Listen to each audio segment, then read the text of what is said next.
नमस्कार सभी को। जैसा कि आपको पता है कि हम अलग अलग कॉम्पिटिटिव एग्जाम्स के लिए क्वेश्चंस लाते रहते हैं। क्वेश्चन सीरीज या फिर हम कभी कभार स्टेट्स का भी लाते हैं। तो आज हम इंडियन जियोग्राफी की क्वेश्चन सीरीज लाए हैं। तो आपका पहला प्रश्न आपकी स्क्रीन के सामने है। इनमें से कौन सा दर्रा लद्दाख में है?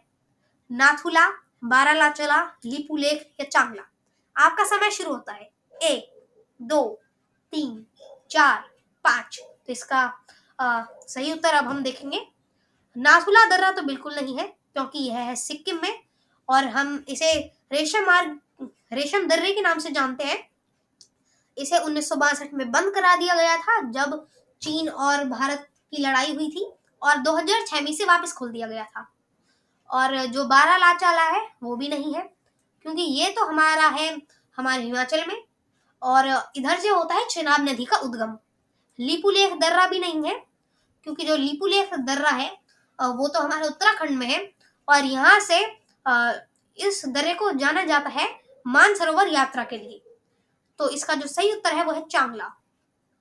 अब हमारा अगला क्वेश्चन है, पूर्वी घाट की सबसे ऊंची चोटी कौन सी है?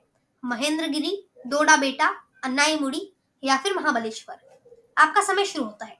1, 2, 3, 4, 5। तो फिर आपको पता ही है कि महाबलेश्वर तो हो ही नहीं सकता, क्योंकि यह है हमारे वेस्टर्न घाट्स में, यानी कि पश्चिमी घाट में। यहाँ से कृष्णा नदी का उद्गम होता है। अन्नाईमुड़ी ये तो बिल्कुल भी नहीं है, क्योंकि ये भारत का जो सबसे ऊंची चोटी है, दक्षिण भारत की सबसे ऊंची चोटी है, और जो कि ये तो है अन्नामलाई हिल्स में, तो हो ही नहीं सकता कभी। डोडा बेटा ये भी नहीं है, क्योंकि ये तो हमारा नीलगिरी हिल्स में है।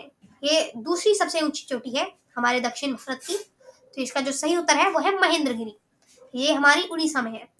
और अब हमारा तीसरा प्रश्न, कौन सी नदी भारत पाक सीमा बनाती है? सिंधु, चेनाब, झेलम या रावी? आपका समय शुरू होता है। 1, 2, 3, 4, 5। तो इसका जो सही उत्तर है वो है झेलम। अब हमारा चौथा प्रश्न, रावी का पुराना नाम क्या था? वीतसता, अशिकिनी, पुरुषनी या फिर विपासा? आपका समय शुरू होता है। 1, 2, 3, 4, 5। तो जो वितसता है वो तो बिल्कुल भी नहीं है, क्योंकि ये नाम है हमारा झेलम का, और अशिकिनी ये नाम तो चेनाब का है, तो ये भी नहीं हो सकता। पुरुषनी, हाँ यही है रावी का नाम। और जो विपासा है, यह नाम तो हो गया ब्यास का, तो ये भी नहीं हो सकता। एक नाम होता है शतुद्री, ये नाम होता है सतलज का, तो इसे भी आप याद रखें। अब हमारा पांचवा प्रश्न है, मंदाकिनी और अलकनंदा किस स्थान पर मिलती हैं? प्रयागराज, रुद्रप्रयाग, नंदप्रयाग या फिर कर्णप्रयाग? आपका समय शुरू होता है। 1, 2, 3, 4, 5। तो इसका जो सही उत्तर है वो है रुद्रप्रयाग। क्योंकि जो कर्ण प्रयाग है वो तो है ही नहीं, क्योंकि वो जो है हमारा वो हमारा जो पिंडार गंगा है, वो जब अलकनंदा से मिलती है उस जगह को कर्ण प्रयाग कहते हैं। नंद प्रयाग भी नहीं है, क्योंकि यहाँ पे नंदाकिनी और अलकनंदा मिलते हैं। प्रयागराज भी नहीं है, यहाँ पर गंगा और यमुना मिलते हैं। तो आप इसमें कंफ्यूज ना होए, क्योंकि यहाँ नंदाकिनी है और यहाँ पर मंदाकिनी है। और इसके अलावा एक देवप्रयाग होता है, जिसमें अलकनंदा और भागीरथी मिलते हैं। इसके बाद गंगा का निर्माण होता है। और अब हम अपने अगले क्वेश्चन पे बढ़ते हैं। भारत की सबसे बड़ी कृत्रिम झील कौन सी है? चिल्का झील, लोकटक झील, जयसम्मद या ढेबर झील या फिर गोविंद वल्लभ पंत सागर झील? आपका समय शुरू होता है। 1, 2, 3, 4, 5। तो इसका जो सही उत्तर है वो है गोविंद वल्लभ पंत सागर झील। जो चिल्का झील है वो तो बिल्कुल नहीं है, ये उड़ीसा में है चिल्का झील, और ये भारत की सबसे बड़ी झील है, कृत्रिम झील नहीं है। तो फिर इसमें आप कंफ्यूज ना होए। और जो ये लोकटक झील है ये भी नहीं है, ये मणिपुर में स्थित है, जो कि हमारे नॉर्थ ईस्ट इंडिया की सबसे बड़ी मीठे पानी की झील है। जयसम्मद या ढेबर झील भी नहीं है। ये कृत्रिम झील जरूर है, लेकिन यह राजस्थान में है, जिसे जयसिंह जो राजा जयसिंह थे उन्होंने बनवाया था, लेकिन ये सबसे बड़ी नहीं है। और जो गोविंद वल्लभ पंत सागर झील है, ये उत्तर प्रदेश में है, जो कि किसी एक बांध के पीछे है। तो अभी आपको उसका आंसर अगले क्वेश्चन में बताना है। तो प्रश्न है, गोविंद वल्लभ पंत सागर झील किस बांध के पीछे बनी है? सरदार सरोवर बांध, उकाई बांध, कोयना बांध या रिहंद बांध? आपका समय शुरू होता है।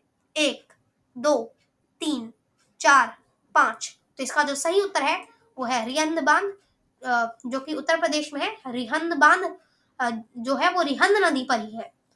नदी के नाम पर ही इस बांध का नाम पड़ा है। और जो रिहंद नदी है वो सोन नदी की एक सहायक नदी है, और सोन नदी आगे जाकर गंगा में मिलती है।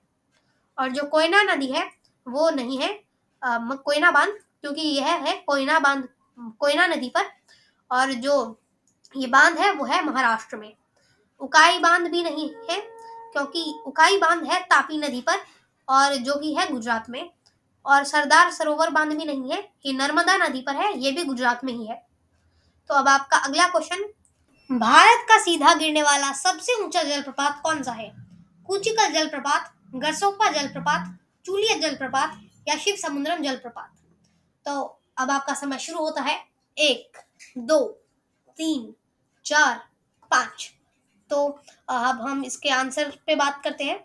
शिव समुद्रम जलप्रपात बिल्कुल नहीं है, यह तो है कावेरी नदी पर, इसके ऊपर और कुछ वो नहीं है। और जो चूलिया जलप्रपात है वो भी नहीं है, ये तो हमारा है चंबल नदी पर। और जो कुंचिकल जलप्रपात है वो भी नहीं है, ये वराही नदी पर है, और ये कर्नाटक में है। सबसे ऊंचा जलप्रपात है भारत का, लेकिन सीधा गिरने वाला नहीं, ये सीढ़ीदार है। तो फिर अब जो है गरसोप्पा इसका सही उत्तर है। गरसोप्पा जलप्रपात यह है हमारी क्या नाम है, शरावती नदी पर, और इसको हम जोग जलप्रपात या फिर महात्मा गांधी जलप्रपात के नाम से भी जानते हैं। अब हमारा 9वां प्रश्न, थीन बांध किस नदी पर है? रावी, चेनाब, तीस्ता या दिहांग? आपका टाइम शुरू होता है। 1, 2, 3, 4, 5। तो इसका जो उत्तर है वो है रावी। रावी इसका सही उत्तर है। रावी पर एक और इम्पोर्टेंट बांध है जिसका नाम है चमेरा, और जो चेनाब नदी है उस पे 3 बांध हैं थोड़े इम्पोर्टेंट, बगलीहाल, दुलहस्ती और सलाल। अब आपका अगला क्वेश्चन, मुंबई कौन से द्वीप पर स्थित है? खादियावेट, सालसेट, आलियावेट या पम्बन? आपका समय शुरू होता है। 1, 2, 3, 4, 5। तो इसका जो सही उत्तर है वो है सालसेट। खादियावेट नहीं है, और जो आलियावेट है वो भी नहीं है, ये पेट्रोलियम के भंडार की वजह से जाना जाता है। पम्बन द्वीप भी नहीं है। जो ये पम्बन द्वीप है इसे रामेश्वरम द्वीप भी कहते हैं, क्योंकि जो रामेश्वरम है वो इस द्वीप पर स्थित है। जैसे कि मुंबई का सालसेट, वैसे रामेश्वरम का पम्बन। तो इसे आप याद करें। धन्यवाद। अब मिलेंगे किसी अगले सेशन में।